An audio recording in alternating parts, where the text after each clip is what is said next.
lecture with Amia Lieblich that's being put on by the George and Irina Schaeffer Center for the Study of Genocide, Human Rights and Conflict Prevention. And I just want to start by saying that I'm really happy to see so many students here tonight. And what I want to do for students is encourage you actually to ask questions to Amia afterwards. Students put out some of the most creative questions and challenging questions, and the object is really to have a dialogue with you. I'm really happy to have Amia here tonight. Amia is somebody that I've known for a very long time and has been very important in my career. Amia is a professor emeritus at the Hebrew University of Jerusalem and is currently president of the Sapir, the Academic College for Society and the Arts.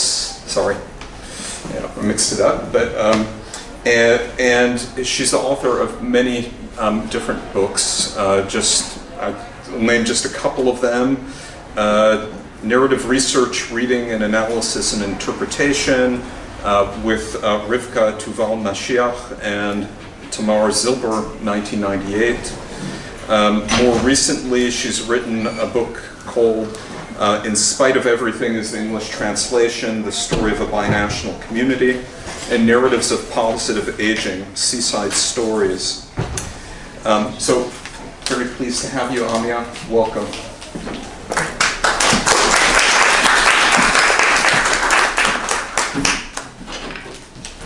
Thanks.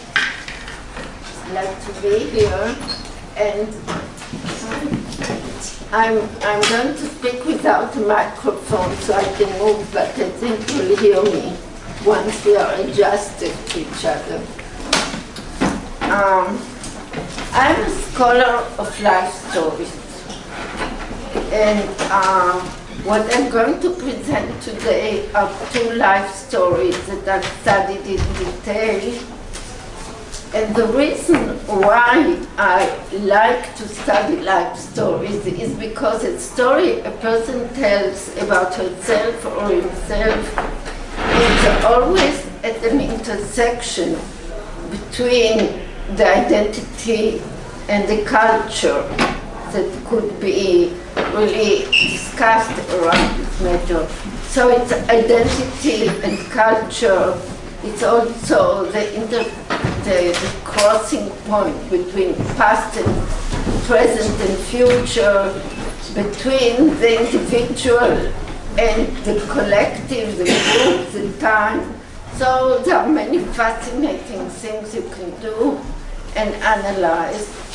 And what I'm going to talk about tonight are two stories, which are actually two books that I happened to read and to think about recently. What did I do?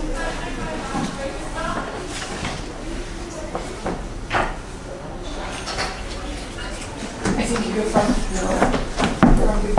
Which one is it? I'll just put it. One of the books appeared in English, and the other one is only in Hebrew.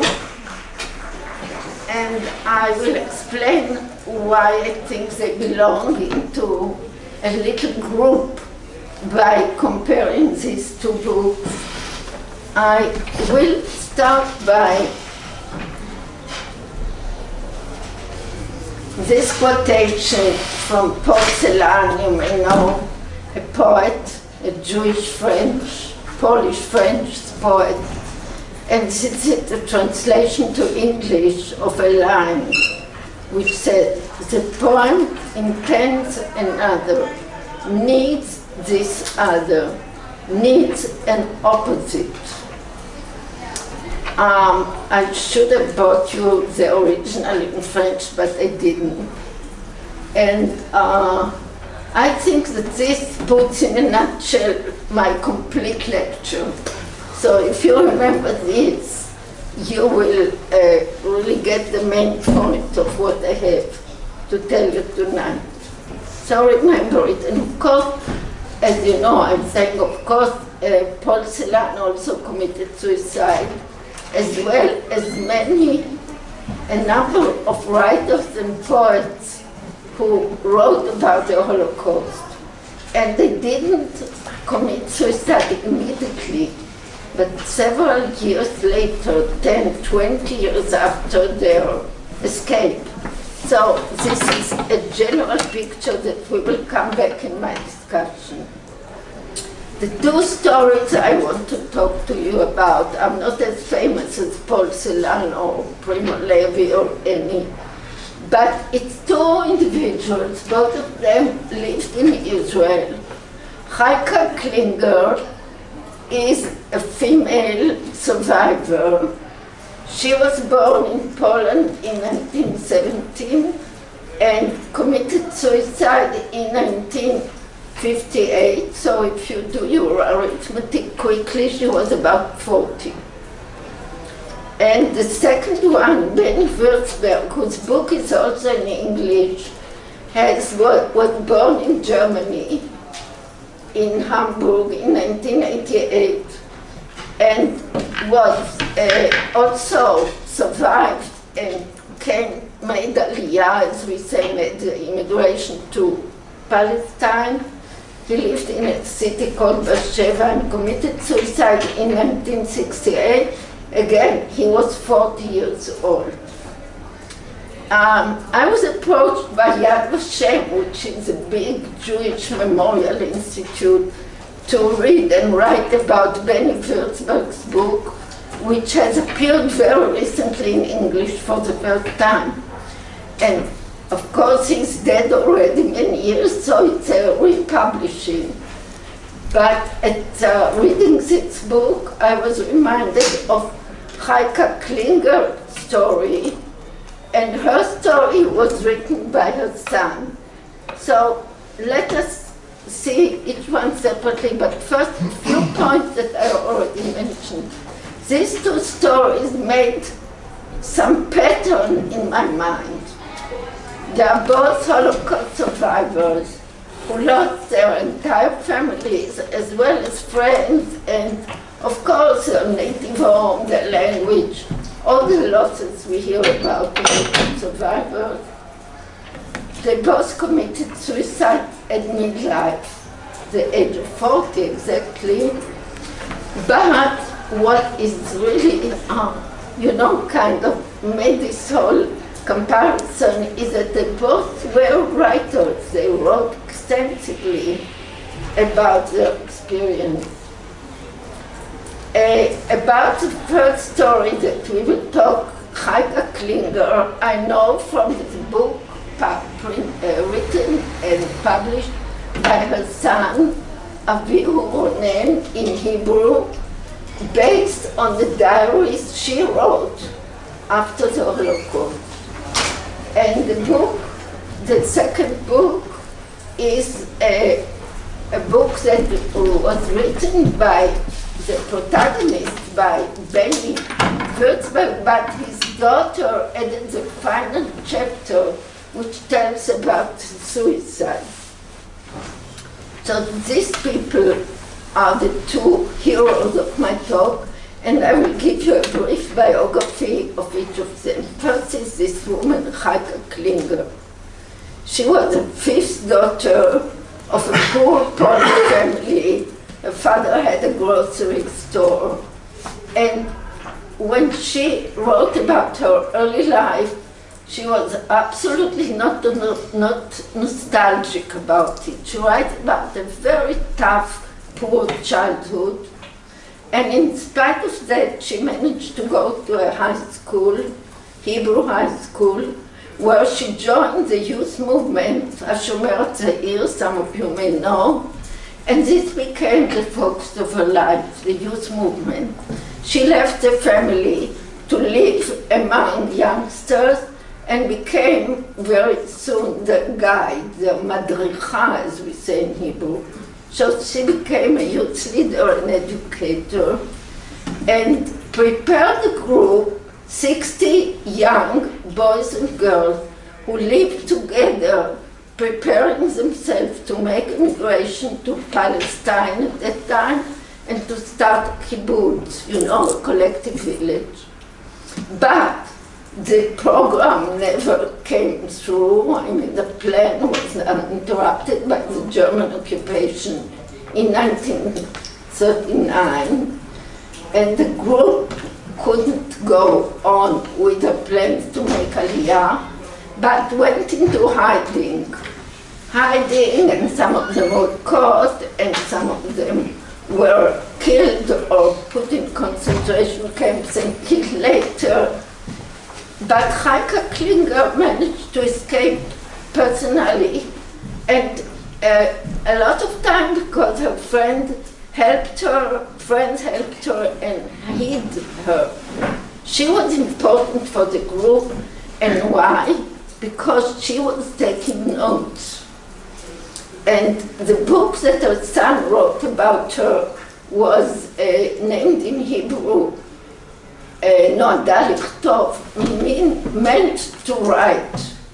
So the mission that the group gave her to write about what happened and to serve as kind of a documentation, memorization of the Holocaust and the losses is what made her alive, what helped her survive. So, and still 5 years between 1939 and 44, she experienced everything, life in hiding and hunger and escape and bad news about her family, about her boyfriend, and she's left, everything is happening around her.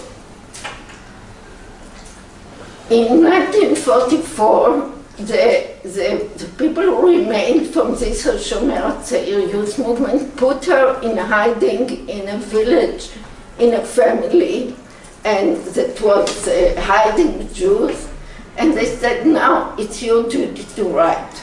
And she started to write in Poland in hiding. She called it diaries, journals, but they are actually retrospective.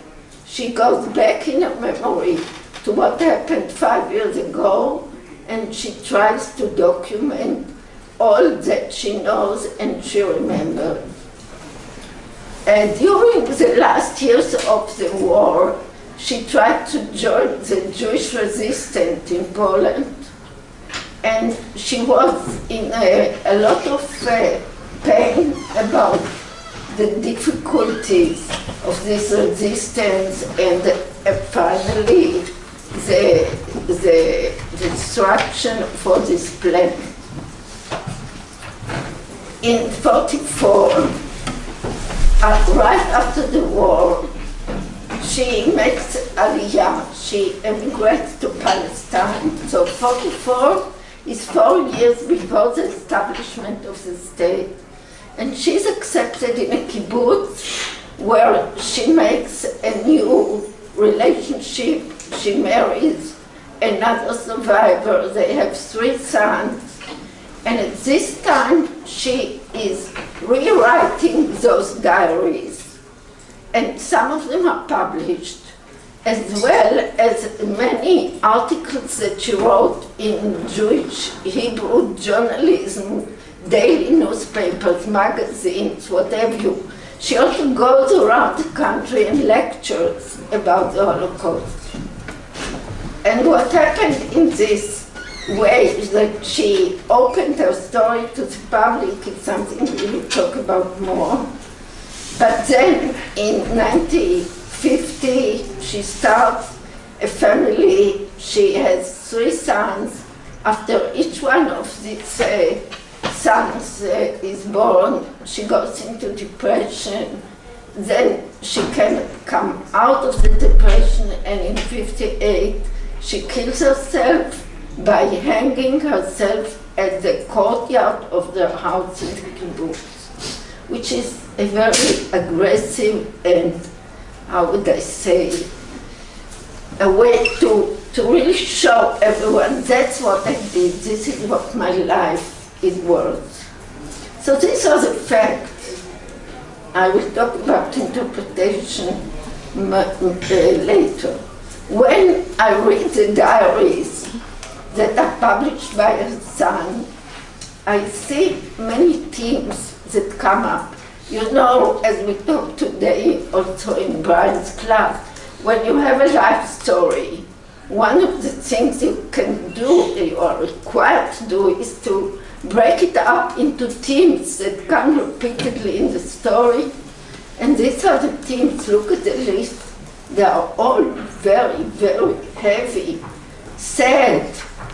And she talks a lot about pain. I have quotations that I can read to you from translation of the journals. The journals have appeared only in Hebrew. For example, she speaks about continued sense of nightmare. She writes, I can still see the barrack full of people, the elderly and the children. I can still hear them screaming before death. So it's a continuing sensation of this horrible experience going on. Or about restlessness. Often she writes in third person. She doesn't write about herself. And she says, how can you succeed to stay put somewhere, to stay in place? There, which includes her, the routine was to be constantly in the running, in motion. So this is kind of a restlessness. Or about hatred. It's not only hatred of the Nazis or hatred of the Polish people who didn't provide shelter. She hates everyone. She hates the Israelis. It's not called Israel, but the people in Palestine, because they didn't provide help. She feels that they were betrayed. This is a big topic in her work, sense of betrayal, that the Jewish community in Israel, at that time Palestine, didn't extend their arms to help. Of course, there is a big, some of you study history, you know that there is a lot of information now about the relationship between the Jewish community in Palestine and the people in Europe who underwent all this terrible history. Could we help, I'm speaking we as an Israeli, could we help more? Did we do everything possible? And this blaming and sense of betrayal is very strong in Chajka Klinger's journal. She, I say anger, she writes like this is one of the most shocking pieces, I think. She says, when I first saw children who grew up in Palestine, I had a rush of anger because of the children who were murdered, suffocated, expelled over there. This was a frozen hatred. It's my translation, maybe it's not perfect. Like ice. So you think about a person who carries all these difficult feelings, and she writes about it. She writes and writes, and yet what good does it do? We'll see. Among other things that she speaks about is a guilt, which is very common about survivors. It's called survivor's guilt. It's always a question, how come I am left alive, I stayed alive, and my friends, my brothers, my parents didn't make it. To this factors or theme subjects from her diaries, I say diaries in quotation marks because it's actually a retrospective story. She didn't write it as it happened, as we usually understand diaries, but she called it diaries. To this we should add some psychological terms that could be attributed to her, like that she suffered from post-traumatic stress disorder, that she suffered from postpartum depression, you know, after giving birth, that she had midlife concern. I don't think that these concepts help us at all, but in order to prevent you from thinking that this could solve the problem, I'm bringing them up. Now, what is so unusual about Chajka Klinger's story is that she wrote.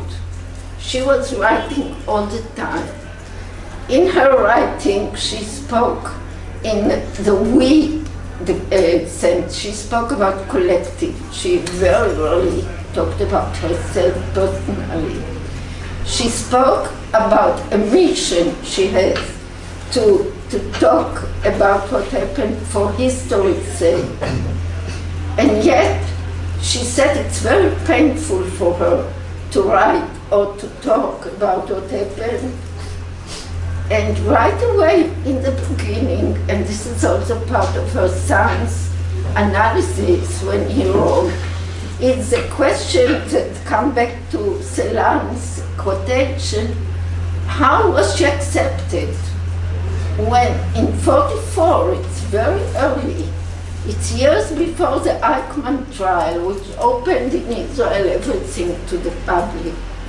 She is not able to mobilize enough acceptance, enough compassion, even belief.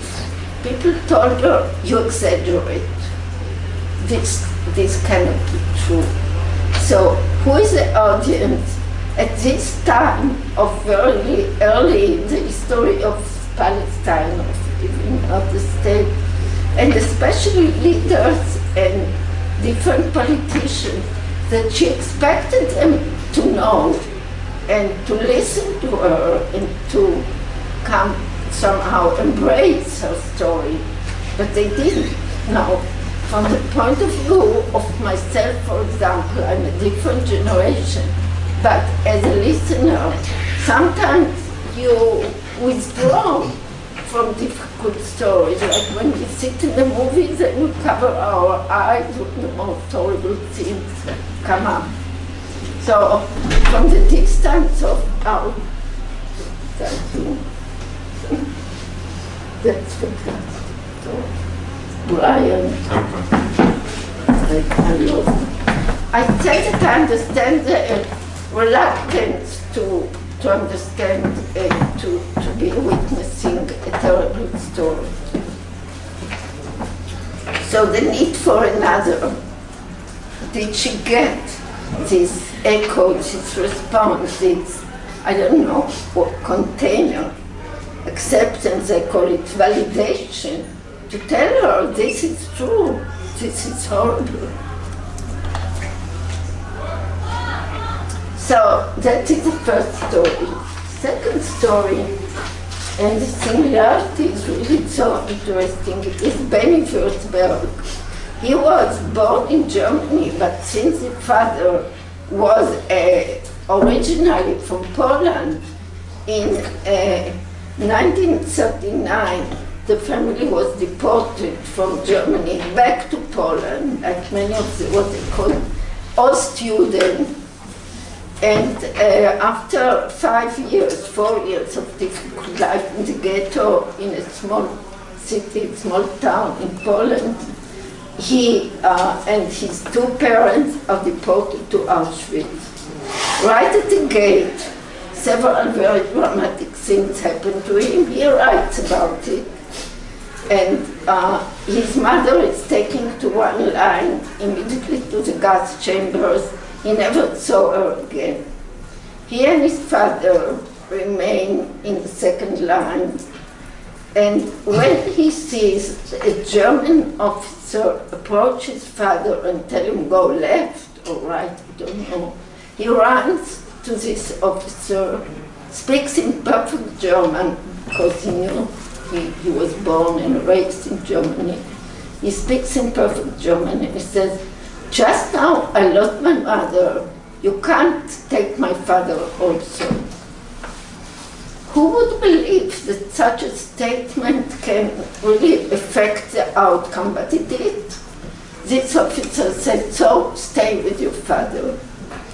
And this is the first first time out of 4 different times in which the little boy saved his father.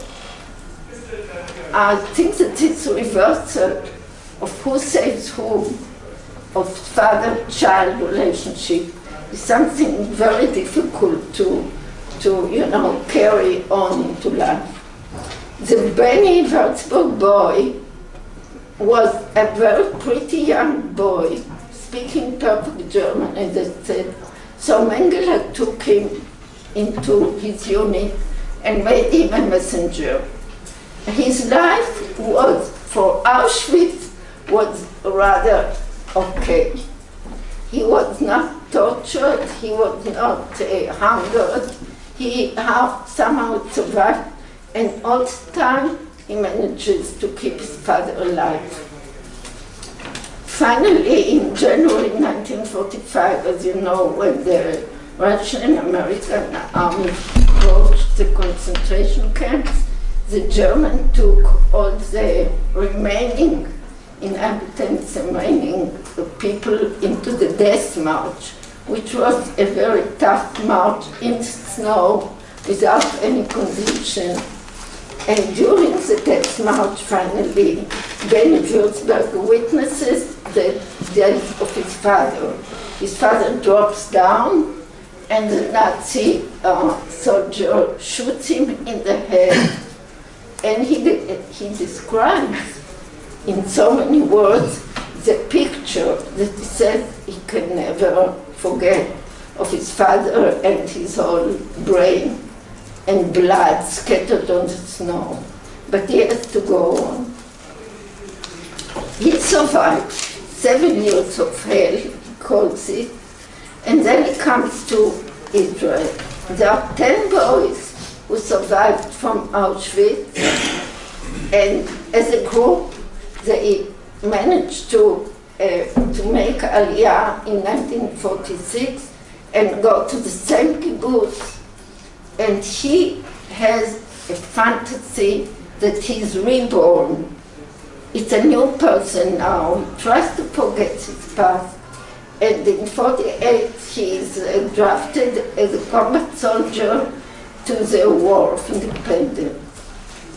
The book he wrote is called From Concentration Camp to Combat. So it's like 2 heavy burdens that he carries.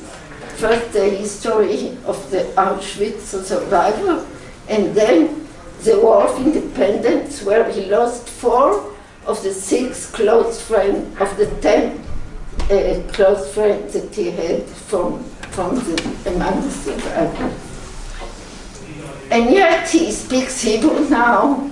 He is a pretty functioning young man, and he gets married. He has 2 children, a boy and a girl, and he moves to live in Beersheba, which is a southern town in Israel, and has such an optimistic profession. He's a forester, creating life, actually, life of trees. And then in 1967, or maybe before, he starts to write his memories, an autobiography, writes it in Hebrew. And he published it in one of the best publishing houses in Israel. And yet, it's not lifting his spirit up. The opposite, he is going into depression after his publication. I have a quotation from the last sentence of this autobiography.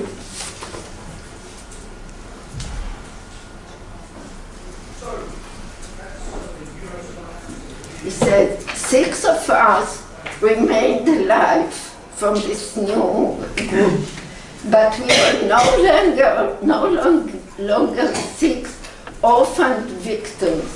We fought, and we would fight again.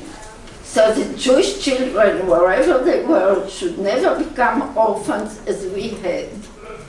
And that's how he ends his autobiography.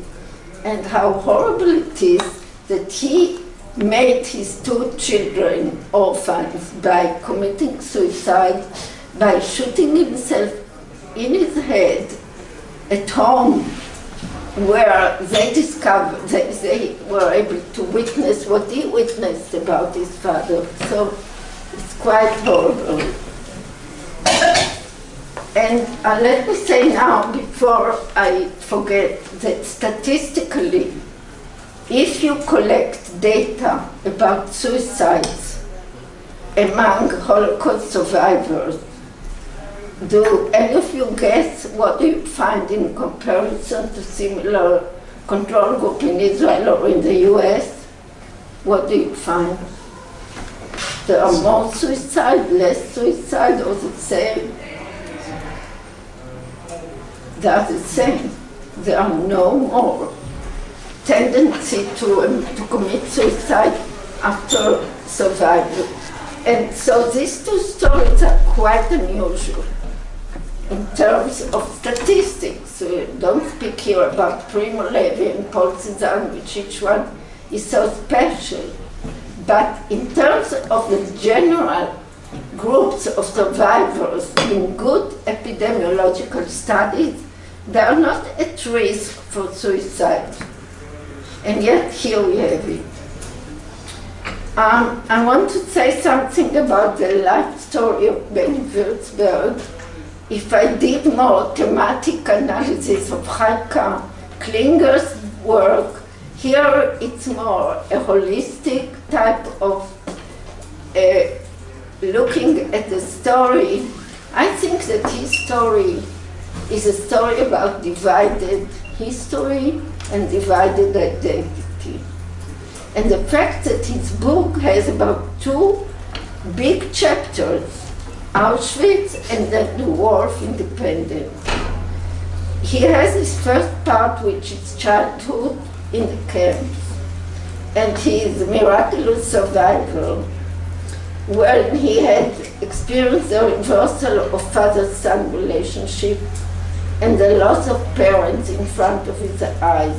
This is the summary of the first part of his life. But then he has a second part, which lasts almost 20 years, where he makes aliyah, immigration, has adjusted, has new friends, has new family. But he has a war that he fought. The second part is a typically Israeli part. Can you integrate these 2 parts and make a whole personality, a whole identity? I think that the conflict between the 2 pieces, that of the Holocaust survivor, a European Jew on the one hand, and the Israeli citizen, soldier and settler on the other hand, have really torn him apart. I think that he tried to integrate these 2 pieces by writing. But again, his book, which was published in '67, got almost no reaction. There was no interest. There was no review. He was not invited to speak like I'm invited. He was sort of in the shade. And right then, we had the 6-Day War of '67. Everybody was talking about heroic stories, big victories, and he was left at the side. Maybe if the acceptance of his book would give him the validation, the containment, this another listener, he wouldn't become depressed.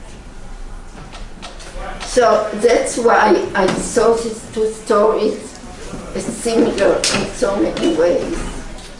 And thinking about it, I started to look for theories. Not that I find that many theories are helpful.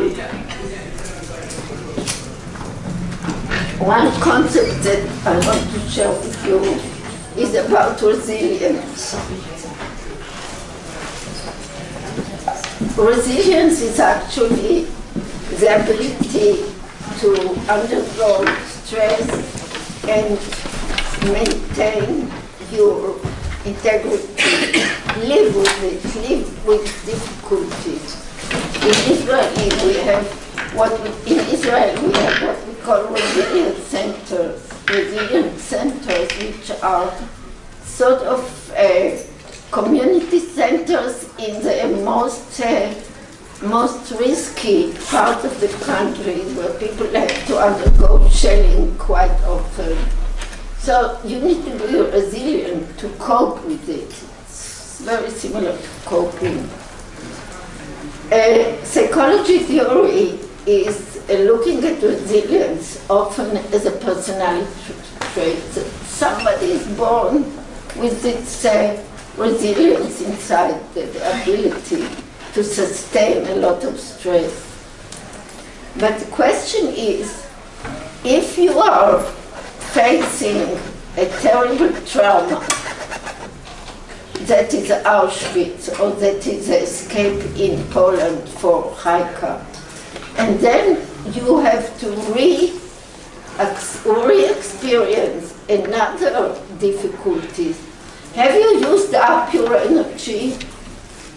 Or maybe you build it.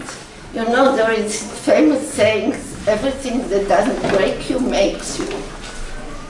So it's like a continuous journey from one difficulty to the other, and you always get stronger. Is it really true?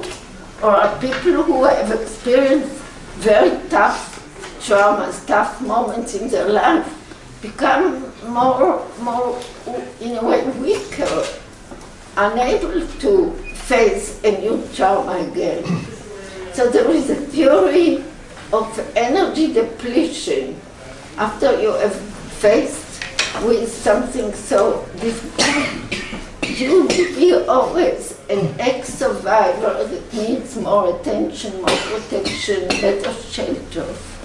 And the other theory is a theory of replenishment, that you build it like you build muscle strength. And in psychology we speak about PTSD, which is post-traumatic stress disorder, versus PTG, which is post-traumatic growth. Maybe after trauma, some of us, or maybe all of us, have an opportunity to face reality stronger for the next time. As I wrote this, I was reminded of a study that nobody quotes anymore, that was done in Israel in the early 60s. This was a sociologist whose name was Judith Shuval, and I worked as an assistant doing, statistics for her when I was a student.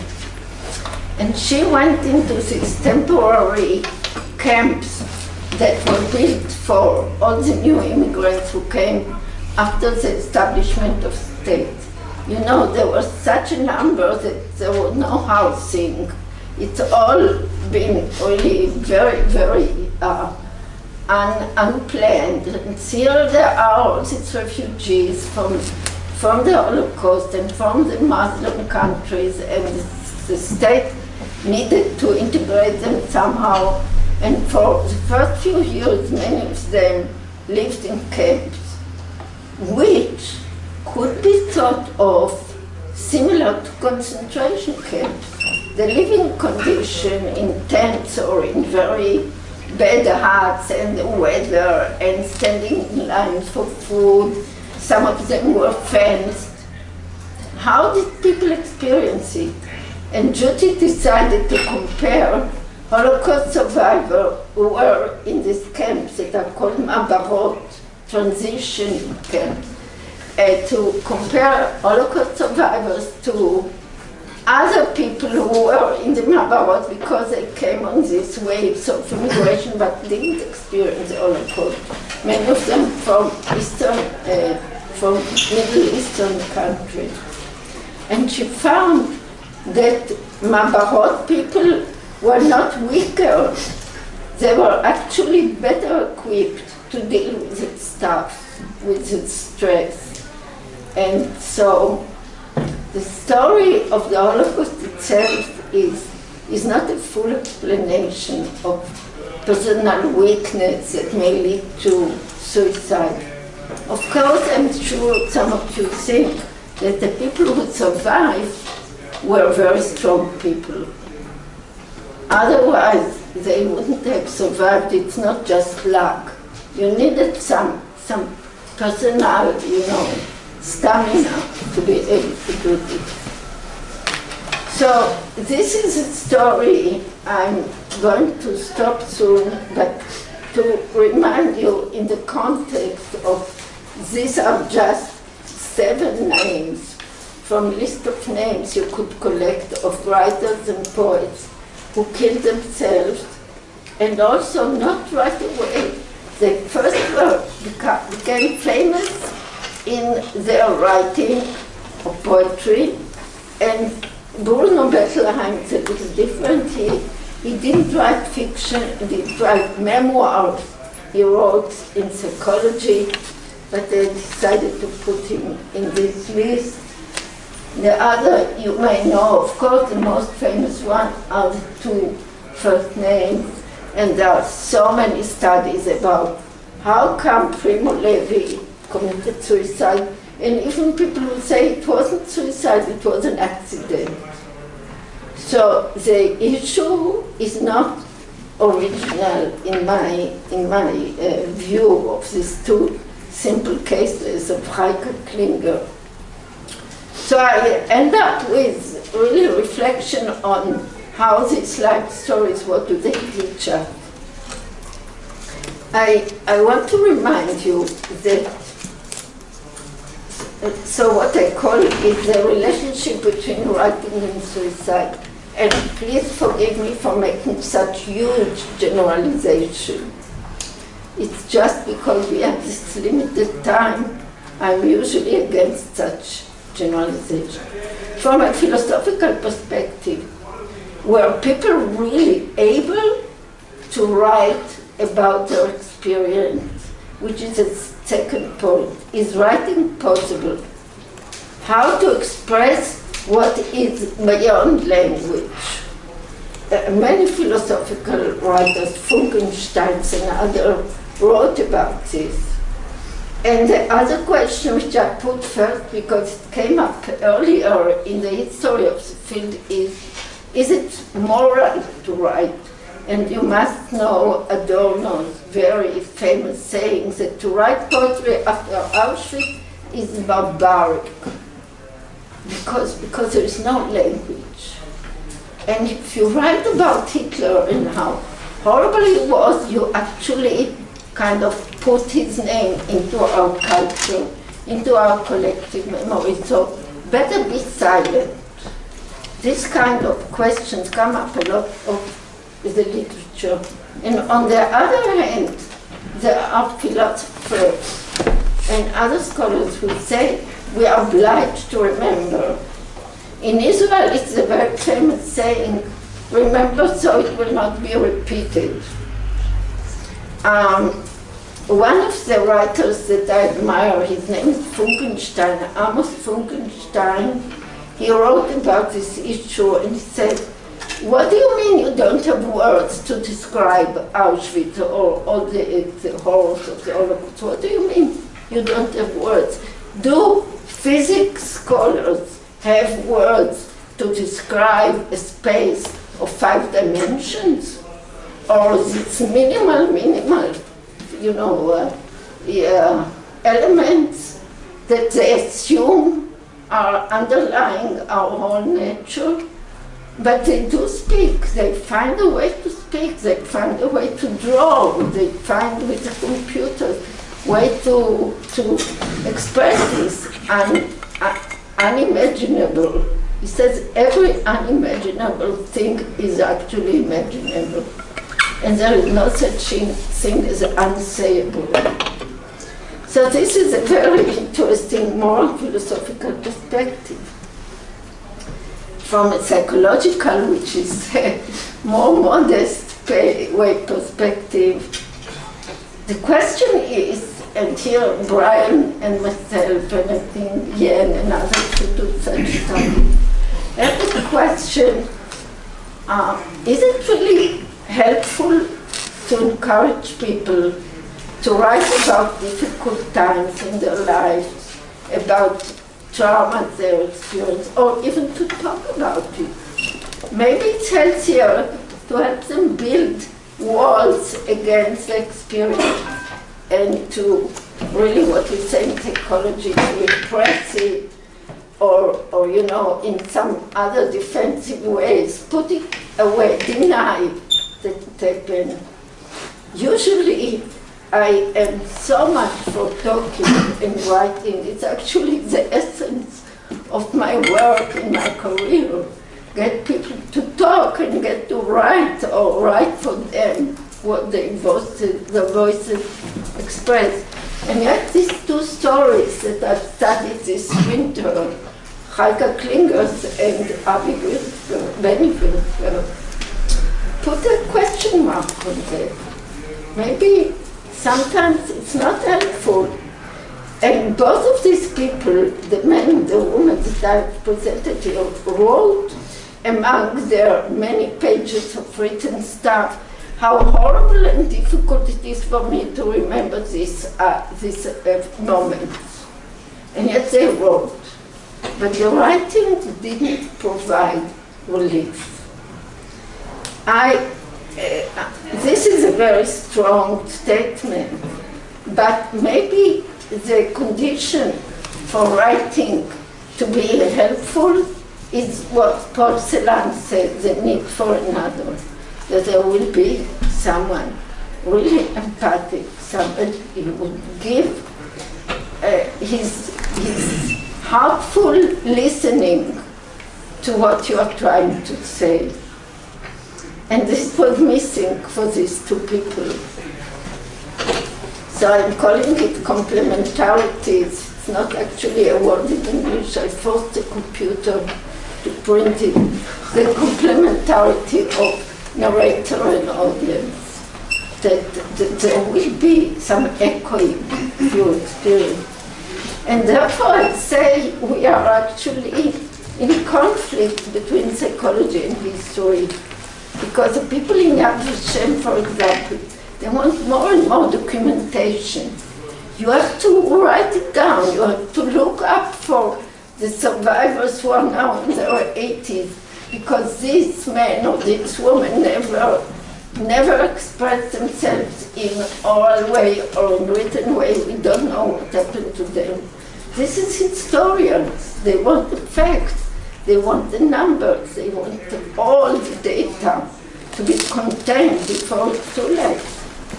And maybe we psychologists have some doubts and have to be more careful. And some stories may be damaging, or at least not healing. So that's what I wanted to say. In the cases that we discussed, the writing was still very painful. It brought up guilt. It couldn't give life back to the people. This happened to me personally in some of the memoirs I helped people write, and when they saw the book, they said, but I hoped for my brother to come alive in the book, and he didn't. But what can I say? You cannot bring back. And also maybe once you have done it, you told the story, and maybe it's true for those previous writers that we had here.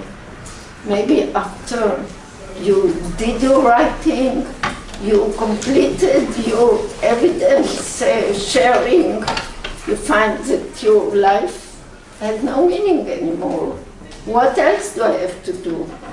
And that's where suicide perhaps becomes more attractive.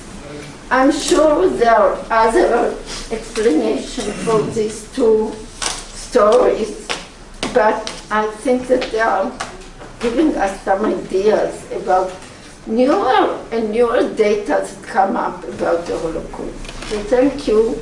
We have time for some questions.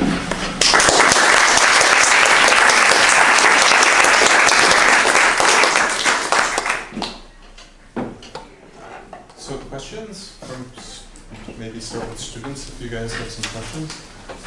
Yeah, go ahead, Karen. I have one quick question.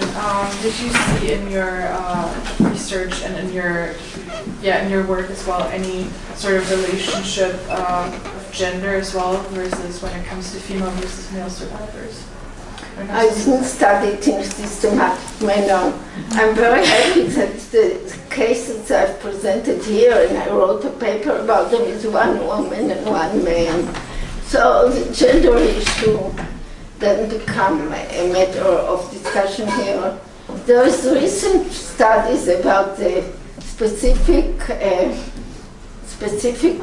fate of women in the concentration camps. If you're interested, I know in Hebrew, several rather new studies. But I somehow feel that the fate of men and women in the Holocaust was very similar, and gender didn't play a factor here. In any case, the fact that Chajka Klinger was not accepted as a witness has nothing to do with her gender, I'm sure.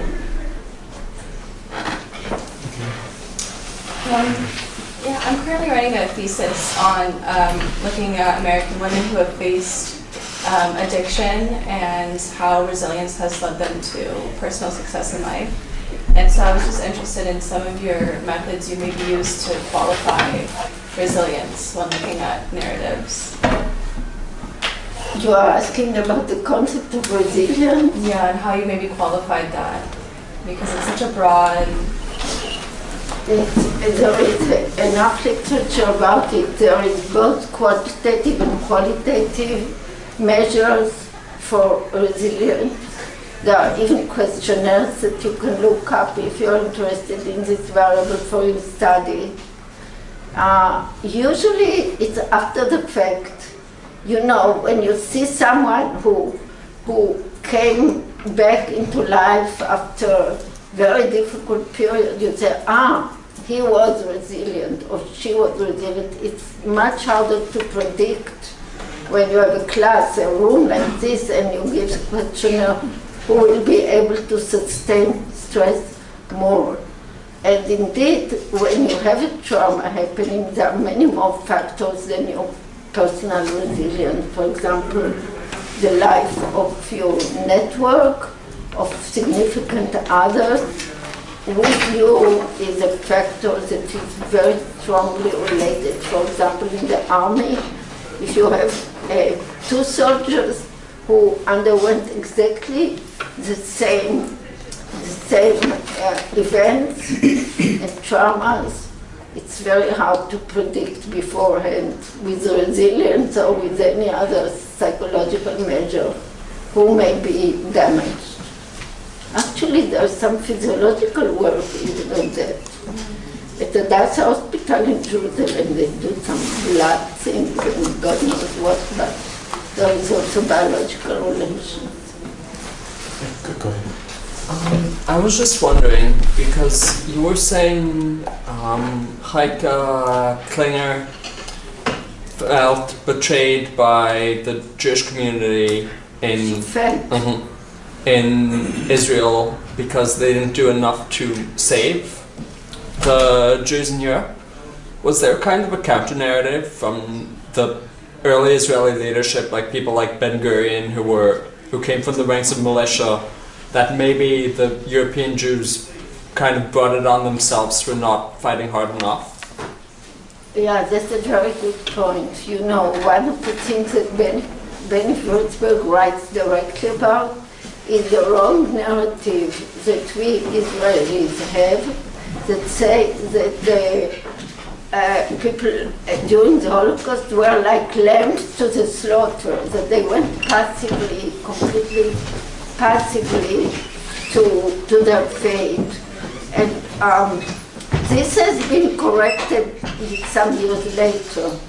But what you say about Ben-Gurion and other leaders of the state is really a big historical, subject. And as I said briefly, there are different versions. There are some versions in which the local leadership, Israeli leadership, was too helpless to do anything, whereas some other versions that say that they could do, that they could also influence the other nations to interfere, especially the Americans. And I don't think that this historical debate is finished now. There is all the time newer and newer publications about the relationship of the Jewish Yishuv, what we call the settlement before the state was established, to the Holocaust. There are many stories that I find hard to believe, that people knew what's going on and had some means to interfere but didn't.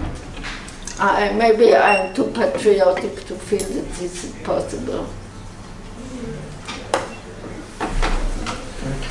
Regardless of whether you think it's more or less harmful for people to express themselves through writing or through speaking, do you think it's ethical for historians and psychologists to ask people to narrate their life story or like their trauma just so that they can have important information about history and about an event? Or? I think it's a good point, and it has to do with the ethics of doing research. In psychology, I'm more familiar with the ethics than in history. I do feel that historians, I hope I'm not offending anyone here, are more driven at getting facts than at the well-being of the informer. For example, if you Google the American Museum of Holocaust, you can find the forms of how to collect a life story of a survivor. I must say it's horrible. It's so direct, it's so unfeeling. Excuse me, but that's my sense of it. It's like, get more facts, more, a factory of numbers, of dates, of exact names of the perpetrators, a lot of things. And wait a minute, what does this person feel? We can assume that if somebody agrees to provide testimony, they have considered the pain. But you also have to know how to stop and how to protect your witnesses. I don't know if you read or saw films about what happened during the Atmal trials and how one of the famous witnesses fainted when questioned about what happened to him. So you're right that it is a complicated issue. I interview people, I think, very, very much with the sense that don't tell me anything that may be harmful to you. But it's not always a clear boundary.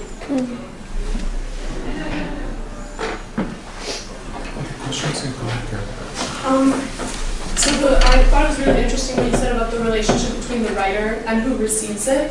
And so I feel like what you told us about their stories, but there was a big part where the writing wasn't just for themselves, but it was for the audience and for the public to kind of use their trauma as a sense of like communicating what had happened, and that very much leads into like the whole like never again thing that happened like after the Holocaust.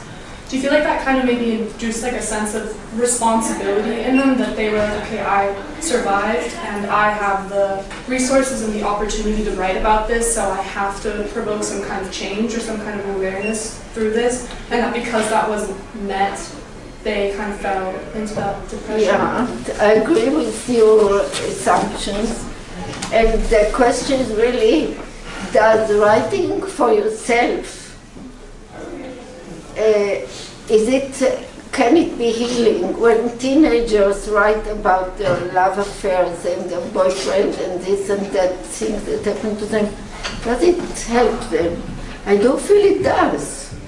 I do feel that writing for yourself in many, many cases is good psychologically to overcome problems and to see the bright side and to gain more strength for tomorrow.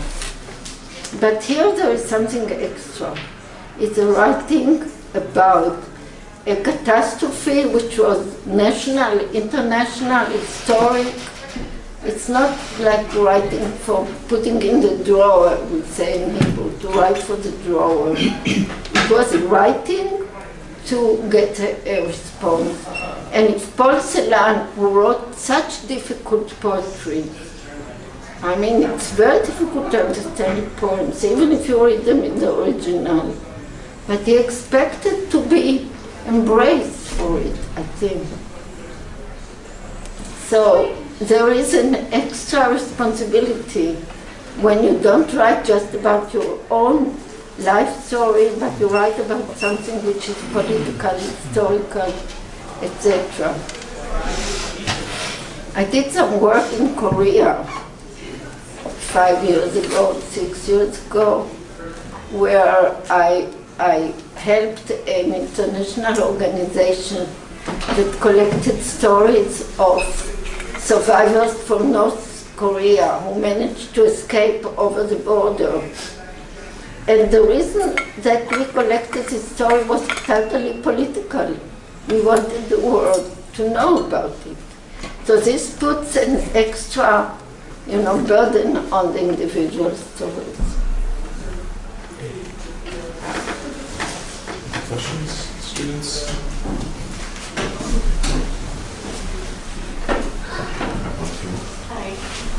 Thank you very much for a wonderful talk. I really liked and appreciated the way that you got away from the individualization of suicide and learned that boundary. I want to follow up actually on the question about retrospective narratives versus in the moment, because when you were talking about that, I was thinking of a lot of the disaster management psychology now, where you interview people in the moment and they're supposed to narrate how things are going, and the idea is to build some resilience. So I think that's really interesting, a difference too of retrospective, which you really emphasized on your talks, versus, in the more contemporary world where people are maybe even pressured to narrate what happened, maybe even for a historical testimony. I'm thinking of like 9/11 and things like that. And I just wondered about your thoughts, because they seem very different psychologically. I advise my students normally not to write about, not to collect stories about things that are happening not only at the moment, but in the last 3-4 years. I say, let go. Wait for the story to kind of be observed in perspective, integrated into your life before. Also, don't touch very sensitive areas. Look, for legal purposes, we need it. When somebody complains about rape or when somebody has witnessed a car accident, you ask them right away. And indeed, for many people, this is horrible experience. So, as much as I have control about, doing good or doing wrong in the world, I never allow my students or I myself to go right away and, like journalists, play the game. There was, for example, in Israel, a withdrawal, what was it, 20 years ago, 10 years ago, in Gaza Strip. There were parts of the settlements that were withdrawn, and the population left, and with immense pain. Don't take it into politics, but these were people who just now were undergoing horrible, horrible experiences, and many of my students wanted to do research there. This will be the ultimate PhD. I never said to this, let them let them reset, let them, digest in a way. So it's a different perspective. I think that our work is different than journalism. It's very interesting. Thank you. Thanks so much for your, as usual, very, very thoughtful and heartful reading of these two life stories. You coined famously the term of heartful listening, but I think that what you presented was an example of heartful reading as well. You can read, to use your term, heartfully. But the term that you highlighted today was the complementarity or complementarities between writer and audience and reader. So what I was wondering, we'll always try to figure out, but never managed to figure out, why did this literature get such a minimal reaction when it was published in the 50s and 60s? Why was there no complementarities between writers and readers, given the fact that so many people could have and probably have connected to this very experiential reality, many, many, many more than today. Today there's almost no one who still knows what they're writing about at Klinger and Virtzberg. But in the 50s and the 60s, thousands, millions. Why was there no stronger reaction? Why were these books completely ignored? I think it's a matter of history that the survivors not survivors, the people who were bystanders, to use social psychology concept, couldn't face their sins, the guilt, the sense of retrospective responsibility. How come I was here and I didn't do this, or I didn't extend some help? I think for Chajka Klinger, she was really among the very first witnesses who wrote and spoke. And people didn't believe her. They said, no, they said you exaggerate, you are immodest, you are proud. She quotes responses. So slowly she shut down. But this is 57, 56. It's before Eichmann trial. And I know that historians usually say that the Eichmann trial was like a boundary, where everything came out during the trial and after the trial, and people were more legitimized to speak and to write and to tell about their experiences. So maybe her story had this problem. I don't know about her personality. I'm unable to judge how charismatic she was, how was she able to come through talking or writing? I don't know. About Beni Virtzberg, the issue is different. First of all, I said his book was published right away after the successful 6 Days War. It was actually out of the zeitgeist. It is after Eichmann trial, but not at this particular time. And God forgive me, he was a very bad writer. I don't know how he managed to get such a good publisher. It's not a well-written book. So maybe each case is different, but the question is the question I'm asking myself too. Now there is a flood of books and a lot of reactions, and I think there is much more speakable communication than it was before, and Jewish Israeli people, if you can say such a general term, really often express regret for how we didn't want to hear. I think you may have met Sharon Kagnesser, who came several times as a visitor to Brian. She did a PhD on silencing of the Holocaust survivors who came early on, and how this changed over the years, And today, everyone is considered like such an important storyteller. So, his story. Thank you so much. Another question? Okay. Thank you so much. Thank you very much.